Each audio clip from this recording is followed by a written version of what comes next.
Hello everyone. तो फिर जैसे एग्ज़ाम डेट अनाउंस हुआ, बहुत सारे लोग पैनिक हो गए हैं कि 5 फेब से लेके 20 फेब के बीच में एग्ज़ाम हो जाएगा। देखिए, एग्ज़ाम तो होगा और एग्ज़ाम स्लॉट्स में भी हो सकता है, ठीक है, या फिर डेट डिसाइडेड होगा। मेजॉरिटी ऑफ चांसेस यही है कि एग्ज़ाम जो होगा वो स्लॉट्स में होगा, ठीक है। तो अभी आपको किस किस क्वेश्चन से अवॉइड करना चाहिए, किस किस चीज़ों को अवॉइड करना चाहिए, वो मैं आपको बता देता हूँ। देखो, पहले तो कट ऑफ वाली जो क्राइटेरिया है उसको अभी आप डंप कर दो, ठीक है। लेवल ऑफ क्वेश्चंस क्या होंगे क्या नहीं होंगे, अब वो सोचने का वक्त गया, ठीक है। और कौन सा सोर्स होगा, ये सोर्स यूज़ करिए या वो सोर्स यूज़ करिए, ये भी आप सिचुएशन में नहीं हो। अब ये सिचुएशन के बारे में सोच रहे हो तो आप थोड़ा ये सोचो कि अब एग्ज़ाम कितना पास में है, ठीक है। फिर बहुत सारे कमेंट्स ऐसे आ रहे हैं, देख रहा हूँ, जैसे नंबर ऑफ कैंडिडेट्स अप्लाइड पूछ रहे हैं लोग। इससे क्या फ़र्क पड़ेगा? कि आप एग्ज़ाम देना छोड़ दोगे? नहीं छोड़ोगे तो ठीक है। अगर आप एग्ज़ाम देने जाओगे तब आप इस क्वेश्चन को मत करो, एग्ज़ाम देने नहीं जाओगे तो फिर आप जान के भी क्या करोगे, है ना। ये वाली सिचुएशन है, तो आप इसको तो बिल्कुल अवॉइड करो। Number of candidates applied for that exam, ये तो एकदम फालतू का क्वेश्चन हो जाता है ना। फिर ये भी पूछना भी बंद कर दो, कर सकते हो अगर कर पाओ तो, कि कैसे करें, फिर क्यों करें, ये सब चीज़ नहीं होना चाहिए।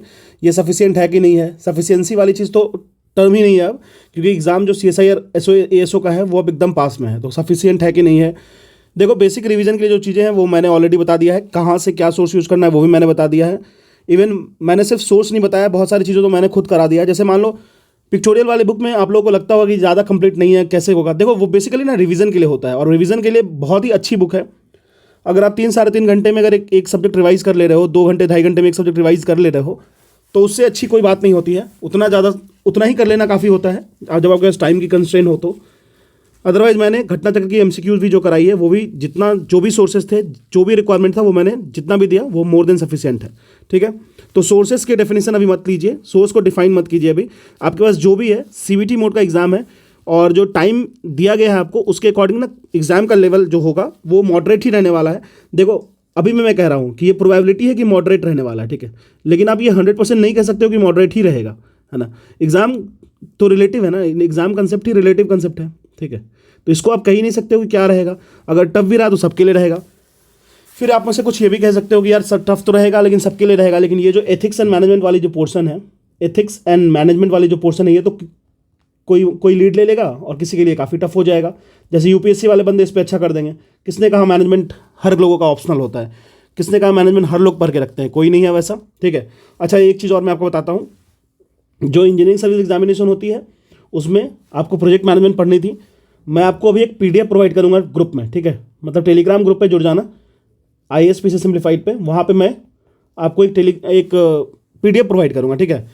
102 या 105 पेज की PDF है मैनेजमेंट की। उसमें से सिर्फ वही चीज़ें पढ़ना जो आपके सिलेबस में कंसाइजली मेंशन है, ठीक है। उससे ज़्यादा मत करना, पूरी की पूरी नोट्स को भर के जाने की कोशिश मत करना। अगर आप पढ़ पाओ, रात भर दिन भर जग के मेहनत कर सकते हो तो कर लो, कोई लॉस नहीं है, वो भी कर लेना, ठीक है। न्यूमेरिकल मत टच करना। न्यूमेरिकल जो होगा, जैसे मान लो कि कुछ सर्टेन पर 10 CPM होता है, सिविल इंजीनियरिंग वाले लोगों का कंसेप्ट होता है, उतना घुसने की जरूरत नहीं है। बस उसके थ्योरेटिकल कंसेप्ट को समझ लेना, टाइप्स को समझ लेना, मैनेजरियल रोल्स को समझ लेना। फिर बहुत डिफरेंट जो प्रोजेक्ट्स होते हैं उसको किस तरीके से उसमें CV एनालिसिस करते हैं, किस तरीके से प्रोजेक्ट को डिफाइन किया जाता है, किस तरीके से मैनेजर अपने टीम को डिफाइन करता है, किस तरीके से उसमें एथिक्स को इंक्लूड करता है, ये देख लेना। एथिक्स वाली सोच तो आपको ऑलरेडी पता है, कहीं से भी कर लिए होगे या कर रहे होगे, थोड़ी थोड़ी करके देखते चलो।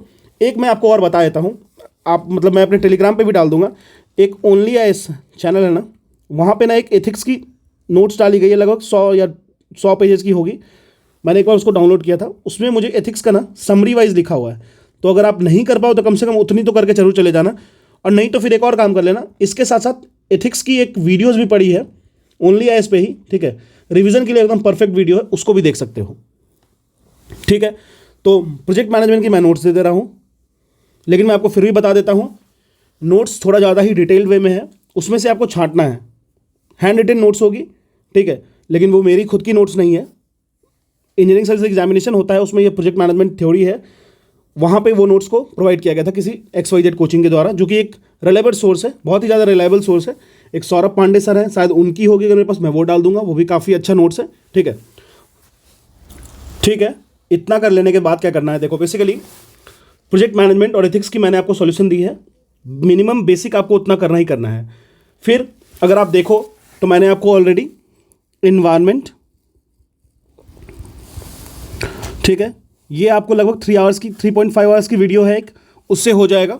फिर ऑलरेडी मैंने जियोग्राफी घटना चक्र दिया है, 18 आवर्स की वीडियो है, अगर 1.5 से देखोगे, इससे एक क्वेश्चन अगर बाहर चला गया तो फिर नाम बदल देना, इससे एक क्वेश्चन बाहर नहीं जाने वाला, क्योंकि ये कंप्लीट घटना चक्र है। घटना चक्र कहने का ये मतलब क्या है, जितने भी पीसीएस है ना उसके PYQs हैं, साथ साथ यूपीएससी भी है उसमें, ROE भी है, मतलब जितने एग्जाम्स होते हैं ना इंडिया में इस लेवल के, उसके सारे क्वेश्चंस ना उससे बाहर नहीं पूछेगा इंडियन ज्योग्राफी में, ये मुझे लगता है। ये हो गया environment, geography. Physics and chemistry already uploaded है, ठीक है, वो भी देख सकते हो आप। फिर पॉलिटी की पिक्टोरियल वाली है, रिवीजन के लिए one of the most suitable book है, आप उसको यूज़ कर सकते हो। ठीक है, फिर उसके बाद एनवायरमेंट हो गया, जियोग्राफी, फिजिक्स, केमिस्ट्री, पॉलिटी। उसके बाद मैंने आपको बताया करंट अफेयर में पूरी कराऊंगा। देखो जो पूछ रहे हैं, इंक्वायरी कर रहे हैं, मैंने आपको स्पीडी की बुक दे दी है, स्पीडी की बुक से आप यूज़ कर लो, नहीं तो आप स्पीडी कहीं से ले लो। लास्ट के 6 मंथ की टॉप 300 MCQ कर, टॉप 300 वन लाइनर्स कर लेना, और जो घटना चक्र की बुक आने वाली वो मैं करा दूंगा। अभी तक बुक आई नहीं है तो मैं कहाँ से कराऊँ यार, मुझे समझ नहीं आता, इतने सारे क्वेश्चंस करते हैं, ठीक है, तो ये वाली बात है। उसके बाद बचे कौन सी टॉपिक, तो प्रोजेक्ट मैनेजमेंट हो गया, एथिक्स हो गया, environment, geography, physics, chemistry, polity, ठीक है, ये हो गया। हिस्ट्री की बात हो गई। हिस्ट्री देखो, हिस्ट्री में भी अगर आप देखोगे तो मॉडर्न वाला जो मेजर पार्ट है 1905 से 1947 वो ऑलरेडी मैंने करा रखा है, बहुत लोग कर भी लिए होंगे उसको, तो उससे आप ज़्यादा क्या करोगे, कोई ज़रूरत नहीं करने की। फिर एंशिएंट में मैंने पिक्टोरियल वाली बुक डाली है। एंशिएंट में जो पिक्टोरियल वाली बुक है ना वो रिवीजन के लिए काफ़ी सफाई से, अगर आपको कम लगता है तो आप घटना चक्र वाली सीरीज़ लगा लो, ठीक है, तो इतना कर लो पहले। उसके बाद फिर पॉलिटी वॉलिटी में तो डाल रखी है पिक्टोरियल, उससे रिवाइज कर लो, कुछ MCQs कर लो, इतना ही कर सकते हो, उससे ज़्यादा करने की आपके पास स्पेस भी नहीं है। एप्टीट्यूड रीजनिंग के लिए ऑलरेडी बता दिया है। बायो देखो मैं 2 चीज़ लाऊंगा अभी, एक तो बायो वाली पिक्टोरियल आती है वो मैं करा दूंगा, क्योंकि बायो की बहुत ज़्यादा डिमांड कर रहे हो, प्लस करंट अफेयर मैं कराऊंगा, ठीक है। उसके बाद इस पर डिस्कशन नहीं होना चाहिए कि मतलब क्या सफिशिएंट है क्या नहीं है, क्योंकि कुछ भी सफिशिएंट नहीं है, और जो है वो मोर देन सफिशिएंट है, ठीक है। तो इतना कर लो आराम से, बहुत परेशान होने की जरूरत नहीं है। बहुत लोग तो गिव अप कर दिए हैं अभी, तो ना बहुत लोग तो ऐसे क्विट कर दिए हैं। देखो आप जाके कमेंट सेक्शन में लिख रहे हैं, हो गया मेरा इतने दिन में तो होगा नहीं, ये नहीं होगा, होने को। सब लोगों के लिए एक ही कंसेप्ट है, मैं आपको बता देता हूँ। जो यूपीएससी के कैंडिडेट है ना वो भी कोई इस लेवल की एग्जाम की तैयारी नहीं करते हैं हमेशा, ये याद रखना। उनके पास भी हमेशा उनका जो कंसेप्ट होता है ना वो बहुत ही डेप्थ और बहुत ही वाइड पढ़ना हो, दोनों चीज़ करना होता है। तो वो फैक्चुअल इन्फॉर्मेशन पे बहुत ज़्यादा बिलीव नहीं करते, क्योंकि उनका एग्जाम का डिमांड ही वही नहीं है। तो आप इतना समझना कि आप भी उस फील्ड में हो जहाँ पे वो हैं खड़े। और ये जो टाइम लिमिट निकाला है ना 15 दिन तक, मतलब आपने फॉर्म डाला, फिर मान लो 15 फेब को एग्ज़ाम ले लिया, या 5 फेब से 20 फेब के बीच में ले लिया, तो ये बहुत ही कम टाइम पीरियड होता है।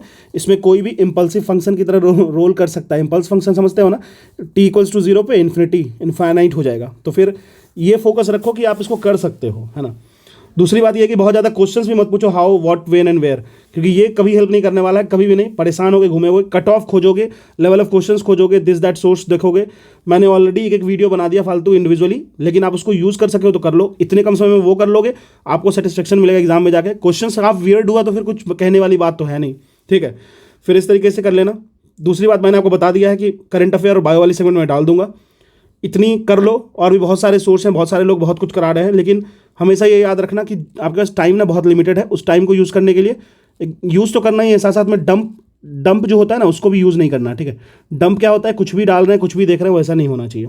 दूसरी चीज़, अगर आपको कोई पर्सनल क्वेश्चन पूछना है रिलेटेड टू तो डंपिंग से बचना है, ये ध्यान रखना है। अच्छा, कोई भी पर्सनल क्वेश्चन एग्जाम से रिलेटेड हो तो आप यहाँ पे पूछ सकते हो, IAS, PCS सिंप्लीफाइड, ठीक है, सिंप्लीफाइड, ठीक है। ये इंस्टाग्राम पे आप जुड़ सकते हो, इंस्टा ID है, यहाँ पे जुड़ना, लेकिन बस प्लेन क्वेश्चन पूछना जो रिक्वायर्ड है, फालतू की इधर उधर की बात करने की जरूरत नहीं है, है ना। और दूसरी तीसरी बात ये है कि PDF आप लोग बहुत मांगते हो, PDF कलेक्टर नहीं बनना है, ठीक है, ये भी बात ध्यान रखना है। जो PDFs है वो मैं ऑलरेडी प्रोवाइड करता हूँ, मैं और कर भी दूंगा, लेकिन एक स्टिपुलेटेड टाइम में, क्योंकि वो कॉपीराइटेड कंटेंट होती है, मैं बार बार शेयर नहीं कर सकता हूँ। यार आप लोग एक काम करना ना, आप लोग टेलीग्राम पे खुद सर्च करो ना, टेलीग्राम पे किसी UP PCS की ग्रुप को खोजो, उसमें आपको सारे के सारे घटना चक्र की PDF मिल जाएगी। नहीं मिलेगी मैं डालूंगा, लेकिन फिर मैं डिलीट कर दूंगा उसका, फिर मत मांगना, ठीक है। Thank you. इतना कर लो, इसमें परेशान होने की जरूरत नहीं है। बहुत सारे लोग बहुत परेशान हो रहे हैं, लेकिन परेशान होने की बात नहीं है, एग्जाम है सिंपल सा, ठीक है। Thank you.